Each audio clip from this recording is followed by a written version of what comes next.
వచ్చినప్పుడు అన్ని ఫోటోలు తీసుకుంటున్నారా?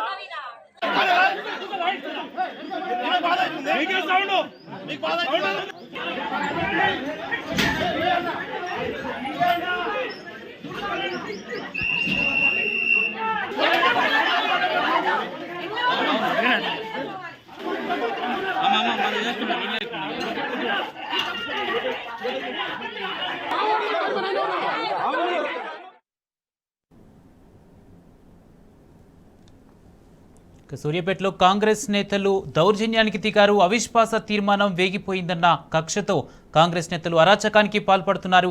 కౌన్సిలర్ పావని కృపాకర్ ఇంటిపై కాంగ్రెస్ గుండాలు దాడికి తెగబడ్డారు. ఇదే అంశానికి సంబంధించి స్పందించేందుకు మనతో పాటు ఫోన్ లైన్లో సిద్ధంగా ఉన్నారు మున్సిపల్ చైర్పర్సన్ అన్నపూర్ణమ్మ గారు. అన్నపూర్ణమ్మ గారు, నమస్తే అండి. కాంగ్రెస్ నేతలు ఎందుకు దాడి చేస్తున్నారు? అవిశ్వాసం ఇరిగిపోయిందని ఒక కక్షతోటి, ఒక దళిత మహిళన నాతోటి నా మీద ఇలాంటి కుట్ర చర్యలు మొదలు పెట్టిరండి. సూర్యాపేట పట్టణంలో బీఆర్ఎస్ పార్టీ మీద గెలిచిన పావని ఒక దళిత మహిళను ఎందుకు ఈ విధంగా ఇబ్బంది పెడుతుందని తను నాకు ఓటింగ్ చేయడం ద్వారా ఈ రోజు పావని గారి ఇంటి పైన దామోదర్ రెడ్డి గారు కొంతమందిని ఉసిగొలిపి, నిఖిలా దిలీప్ రెడ్డి గారిని ఇంకా కొంతమంది కౌన్సిలర్లను అందరినీ కూడా ఉసిగొలిపి వాళ్ళ ఇంటి మీదకి ఉసిగొలిపి అమ్మాయి ఇంటి మీద అమ్మాయి మీద దాడి చేయడానికి వీళ్ళందరూ కూడా వస్తున్నారు. అదే విధంగా అదే క్రమంలో కూడా సీనియర్ పార్టీ బీఆర్ఎస్ పార్టీ నాయకులైన వైవి గారు మందలిస్తాను పోతే కూడా 70 ఏళ్ళైన వైవి గారిని కూడా వయసు పైబడి ఉన్న వైవి గారిని కూడా చూడకుండా వారిపైన దాడి జరిగింది. నేను కూడా ఒక బీఆర్ఎస్ పార్టీ మీద గెలిచిన కార్యకర్త కదా, నా కౌన్సిలర్ గారని నేను ఇంటి మీదకి పోవడం జరిగింది. ఇంటికాడికి పోవడం తోటి నా మీద కూడా ఈ కాంగ్రెస్ పార్టీ వాళ్ళు, బీజేపీ పార్టీ వాళ్ళందరూ కూడా నా మీద దాడి చేసి ఈ రోజు అమ్మాయిని చంపే విధంగా ఇంటి మీదకి వచ్చి దాడి చేస్తున్నారు. ఇది మొత్తం కూడా దామోదర్ రెడ్డి గారు ఆడిస్తున్న నాటకం. ఎందుకంటే ఇన్నేళ్ళు 10 ఏళ్లలో సూర్యాపేట పట్టణం అనేది చాలా ప్రశాంతమైన వాతావరణంలో ఉంది సార్. కానీ ఈ రోజు ఒక తెర తీసి ఈ రోజు సూర్యాపేట పట్టణాన్ని అల్లకల్లోలం చేస్తున్నారు.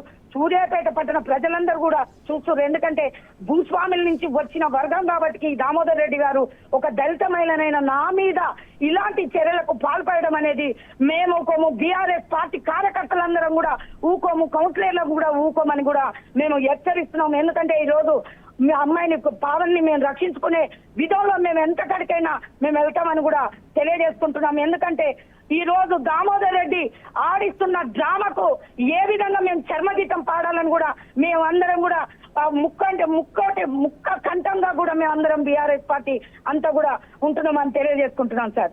అన్నపూర్ణమ్మ గారు, మొత్తంగా ఇంతమంది కలిసి ఒకేసారి దాడి చేస్తున్నప్పటికీ పోలీసులు ఏం చేస్తున్నట్టు? పోలీసులు ఏం లేదు సార్, అధికార పార్టీ కాబట్టి కొద్దిగా అధికార పార్టీ వాళ్ళ వైపే మొగ్గు చూపిస్తుంటారు. అది కూడా ఇక్కడ అదే జరుగుతుంది సార్.